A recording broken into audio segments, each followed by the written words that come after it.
Hello everyone, my name is Pixlriffs and welcome back to the Minecraft Survival Guide. I hope you guys are having a good day. Today we're out here in the swamp because I want to start a new project out here. There are a bunch of things going on in Founder's Forge, but this area over here is what I was going to call Old Town, and it's going to be a kind of extension of the town into this area that has slowly over time become a swamp. We're going to have lots of kind of rundown houses and wooden shacks and stuff like that, but we're not going to start the Old Town project today.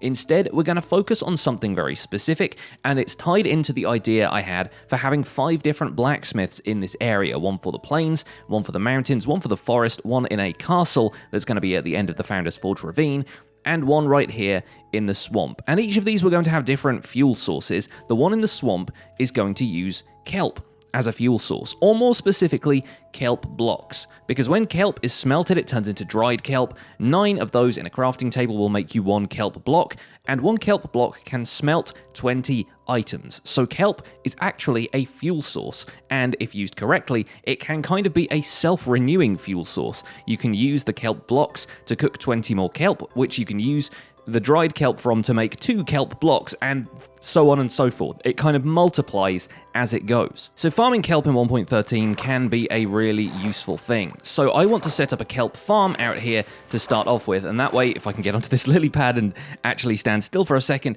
that way our blacksmith will be able to kind of perpetuate itself with fuel and keep the fuel going, and we can have a decent renewable fuel source. So I need to figure out a place exactly where we're going to build this kelp farm, but I think we might... Oh, I've still got my Frostwalker boots on from yesterday. Oops! Should probably swap those out for the Depth Strider ones, shouldn't I? But I think what we're going to do is actually build it out here in the swamp, because of course, kelp requires water in order to grow it, and to farm it, we're going to have to build some redstone stuff around water. So it's going to be a little bit tricky, but I think I've got a decent design figured out for this. I've seen this design a couple of different places, so I can't exactly credit somebody with originating the design, but folks like Cubfan and Mumbo on the Hermitcraft server, you might have seen them building a similar kelp farm to this one. There are a couple of different kelp farm designs out there, some of which are really quite high production. I'm not going for anything quite as intense as that.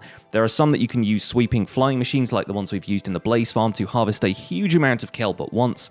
That's not really what I'm going for here. What I'm going for is closer to the design of the sugarcane farm that we've already built a long time ago over there in the industrial area, where I'm planning on just having kind of tiers of kelp that get broken by pistons detected by observers, that kind of thing. It should be a relatively straightforward build, especially now we've gained a little bit of experience with redstone. But first, I need to find my boots and we need to sleep. Good morning. I'm just gathering up the parts I will need for this, and it's going to require a lot of pistons and a lot of observers again, so I need to make sure we have enough of those, which currently we do not. We have 2 pistons to our name. There might be some more in the redstone chest in the house, but aside from that, I think we'll probably need to make a fair few more. So let me grab some of these. Let me grab some redstone dust. Need to get a few planks broken down. Let's see what I have the most wood.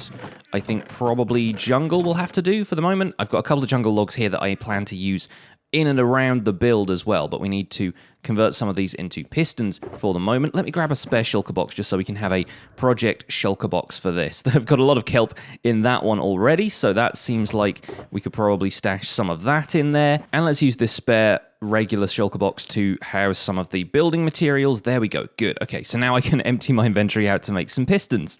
2 stacks of pistons should be enough. We'll need the same number of observers probably, and yeah, we only have 4 right now, so that's going to be a problem too, but we will probably bring some redstone dust with us also. Luckily, I have a lot of quartz ore that we can fortune to make some observers. So we got a box of kelp, we got a box of building supplies and redstone stuff. This should, in theory, be everything we need. It's more or less what you need for the sugarcane farm. Give or take the collection mechanism, which we will work on a little bit later, and the last thing I'm going to need is another couple of buckets of water, just so we can make an infinite water source out there. I mean, we've got the swamp, but having more than 1 bucket is usually kind of helpful. I also have a ton of water buckets here in this chest that could just be regular buckets, so they will stack up. So sure, we'll bring all of those. So out here in the swamp, I actually want this kelp farm to be quite close to the rest of the town, mainly so that the chunks are loaded in and the kelp farm will actually operate while we're working on the town of Founder's Forge, but also because I want it to be nice and accessible for when we go and collect the kelp and that kind of stuff. So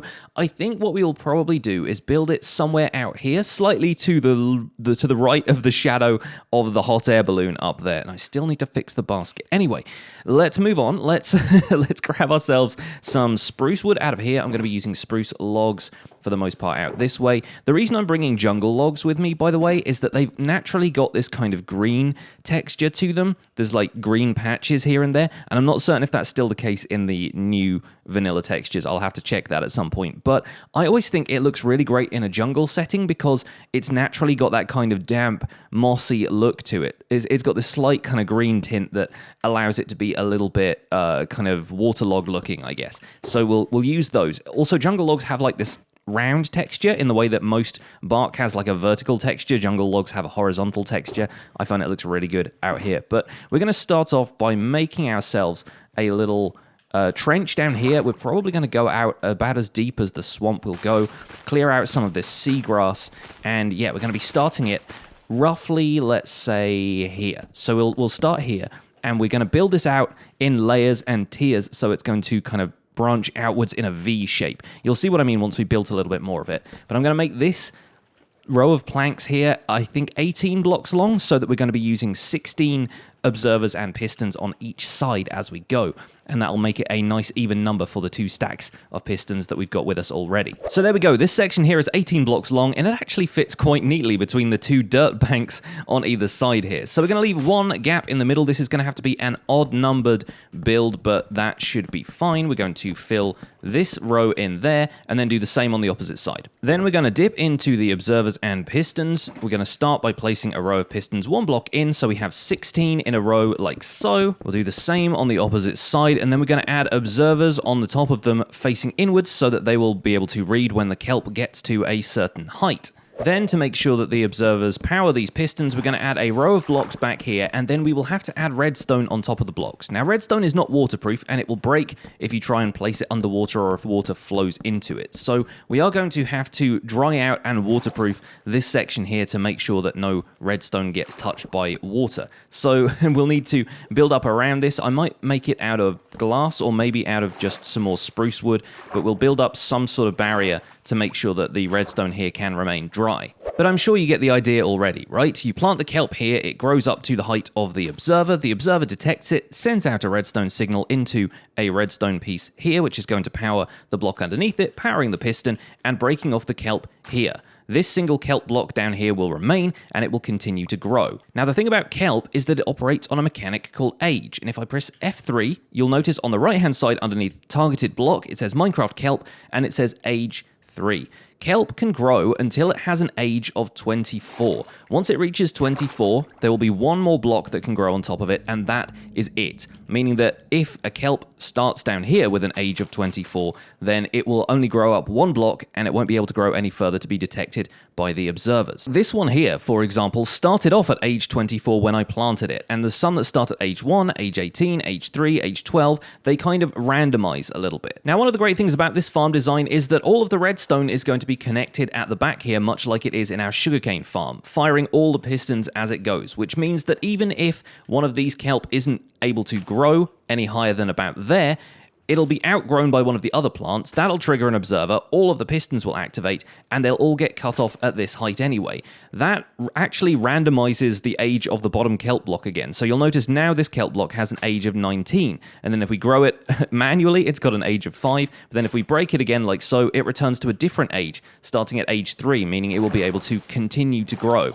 And that's the advantage of building your farm like this, because it shouldn't ever reach a point where any of the kelp plants cannot grow and not be detected by the observers or cut off by the pistons. Basically, it's going to perpetuate itself forever without us having to come through and replant any of the kelp. The other fun thing is that as long as it's a solid block underwater, kelp can be grown on pretty much anything, meaning we can actually plant the next row of kelp on top of these observers, and it will grow just the same as the row below did that was planted on these. So we can actually use the observers as the next stage, save a layer of materials, and just start growing the kelp up from there. We can make sure there's redstone in here that can get walled off by glass or spruce logs or something like that. And as long as we make sure that the redstone in here is protected from the water around it, we should be perfectly fine. There you go, it's growing as we speak. All right, I'm going to build this up a few more levels on each side. It's going to extend beyond the surface of the water a little bit, but it's all going to start down here. So we have as little water sources to place as possible,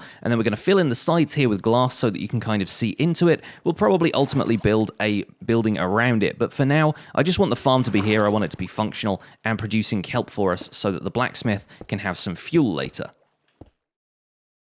There we go, and of course it's raining now, just to make me feel right at home, but unfortunately the rainwater will not fill up this entire thing, even if we leave it for an infinite amount of time. No, we're going to have to do this manually, and that is why I've brought all the water buckets, because we need water sources along basically the entirety of the length of this thing at every level up until where that glass is, which means a lot of water placing. So let's get to doing that. I will come back to you guys when that's done, but right now, unfortunately, it's not going to form water sources because the water is all flowing down into this existing pool of water. So we're going to have to do a lot of very painstaking water placing in order to get this done. As we know from the Guardian farm though, all we really need to do is place water along two edges. We'll use this short edge over here, and then we'll start to fill in the long edge, and the water sources will kind of follow us in a wave as we go, making it ever so slightly easier to do this. At first, it can seem like an insurmountable task, but start with the edges, don't start with the middle, and sooner or later you'll find the whole thing just fills up. I also recommend doing this before you put in any of the redstone that's going to trigger the pistons. Otherwise, once you place water sources in front of these observers and they just update constantly,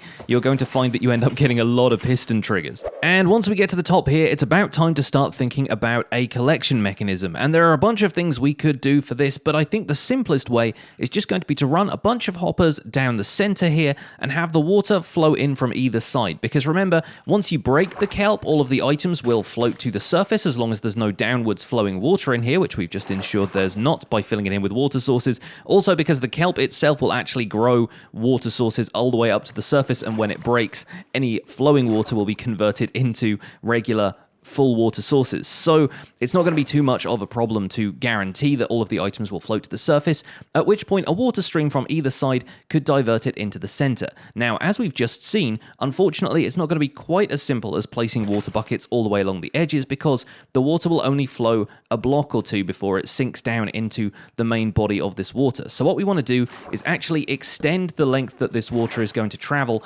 until it reaches the middle, like so. Then when we take out the blocks underneath, like that, you'll notice that the water still remains flowing into this central area, and that's where we can line our row of hoppers. So all we need to do is place water sources along here, and then place planks that will extend outwards here so that the water source continues through to the middle, and that should be fine. That should be an easy way of doing it. You might want to do this one row at a time instead of filling up this entire second level with water sources, because then you'd have to go and fill them back in anyway. But right now, the falling water on the right-hand side there says it's false, meaning that we haven't completely eliminated the water sources that were over here in the first place. That's good news. So all I have to do is make sure that we get water sources flowing all the way into the center. And on this row here, right above this row of dirt that I've left at the bottom, we're going to be placing a row of hoppers that's just going to output to a chest on the front of the farm and make sure that we can collect all the kelp from it when it has grown. I've got this process down to a fine art now, and now I'm filling in the second side. I may as well show you a quick way of doing this, because all we need to do is start by placing all the water sources along here. They're only going to flow 2 blocks, but we shouldn't have to worry too much about that right now. Yeah, it should all look like that. Then all you need to do is stand on the row of hoppers I've placed down the center of this. All of these hoppers are facing into each other and facing that way, so we can take an output from this whole kelp farm over there. And all we need to do is stand on top of this row of hoppers and place 1, 2, 3 blocks of wood. Note that the water flows all the way up to where these hoppers are. Then take those out, and the water sources underneath should reform nice and easily. All we need to do is do this for every observer along the row. So we place 3 blocks, we remove 3 blocks, we place 3 blocks, we remove 3 blocks, on, and then eventually all of the water sources will be flowing into the hoppers right here. And to do a quick test of this, on this side, let's just randomly throw a couple of pieces of kelp out in here, pop them over here as well, everything should start to float up to the surface, and then it'll get caught in the water streams once it reaches the top and immediately flows into the hoppers. Nice and simple. That's all going to be collected at the hopper right down there on the end because it doesn't have an output into a chest yet, but that guarantees that all of the items produced by this farm will end up in here. Now, the one thing we need to do to prevent anything from getting stuck underneath these hoppers is to place probably a full wall of spruce planks down the center here as well, because otherwise some of the pistons are going to be pushing the kelp. The kelp will have momentum that carries it out into the center, and then it's going to float up, it's going to get stuck underneath the hoppers and not be collected. So while this farm does look pretty nice and open like that, I do think we probably want to avoid losing any kelp in this, so I'm just going to throw down a bunch of spruce blocks underneath there to support the hoppers and to make sure that we don't end up losing any of the kelp we want. You can make this even easier on yourself by placing the blocks with the offhand and then just chopping them back again with the main hand using the axe. And by left-clicking and right-clicking alternately like that, we've managed to fill up the entire kelp farm. Fantastic. All I need to do is finish off this wall in the center, and we should be good to go. So far, this thing looks sort of like the hull of a massive ship, which is a really great design, except for the fact that I'm pretty sure this swamp section is really more of a lake than having any kind of connection to the sea. I don't think we could build it here and really... Yeah, it doesn't really look like a ship could get in here, especially not one of this size. The last thing we have left to do here is to get all of the redstone in next to these observers to trigger the pistons that are behind this row of planks here. And, oh gosh, it's going to be a bit of a task. I'm probably going to have to bring in some sponges to dry out the water down here, but we can at least make a start. So let's start framing this whole thing out in spruce. Let's enclose it completely and make sure that we can waterproof the entire thing. We can always leave a row of glass blocks behind here to make sure the redstone is dry. That should be easy enough to do. There we go. All it took was 4 sponges to dry this space out. The sponge placement is real, and now we have ourselves a line of redstone in here that even when we take these planks out of the way, that will be perfectly safe from any water around here. So that's done pretty well. I think that actually went very, very smoothly. We need to place another line of redstone dust along here, but then all of this will be right as rain, and I need to get out of here. Moment of truth. Let's take away all of the spruce planks around this and let the redstone sit there. We need to do this on the opposite side as well, but I think this should all be perfectly fine now. And with the redstone all in place, the last thing I'm doing is just making sure that we have enough of a storage buffer to collect all of the kelp from this farm, because, oh boy, we're probably going to get a lot of kelp. I'm probably going to leave this thing running, not even remember that it's here for the most part, and then I'll come back to a whole heap of kelp, but that should be enough to get us started at least. Make sure that the hoppers are facing into each of these chests so that all of the stuff filters down into the bottom chest here. We'll probably make this a little bit more elegant in the long run, but all we need to do for now is make sure it is functional. Could probably do it without being quite so splashy. There we go. 2 more hoppers left. One to come out of the glass and one to go straight into that chest, and then we can add in all the kelp and this farm is going to be complete. And now for the moment you've all been waiting for, or maybe you have, I guess I have.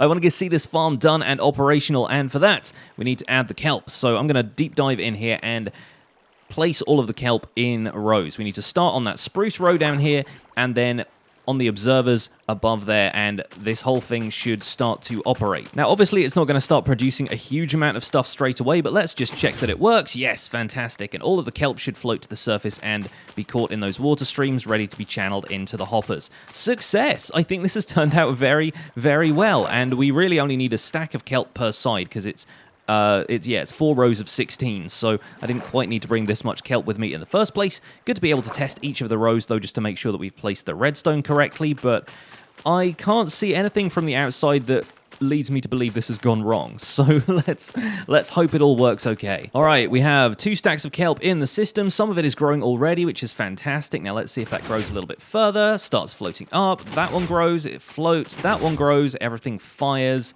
And all 4 of the ones on this side are okay. So I'm pretty sure that we can confirm the entire farm is working. And yeah, pretty soon we should see some kelp growing up here and there ourselves. It's only going to come in 1s and 2s at a time, and you could scale this farm up basically as big as you wanted to, as long as you have enough pistons, observers, hoppers, and so forth to make sure this thing runs okay. But we should start to see the kelp trickling in slowly over the next few episodes. I can reclaim the spruce planks that I picked up here, and yet we already have some floating up into the system ready to be collected.